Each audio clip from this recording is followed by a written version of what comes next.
நான் C Joseph Vijay எனும் நான்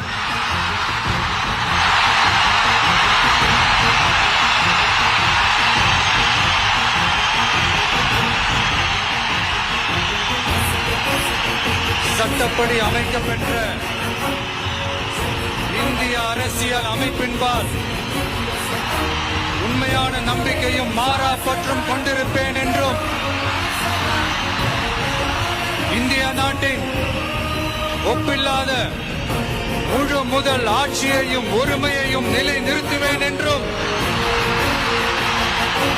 தமிழ்நாட்டு அரசின் முதலமைச்சராக உண்மையாகவும் உளச்சான்றின்படியும் என் கடமைகளை நிறைவேற்றுவேன் என்றும்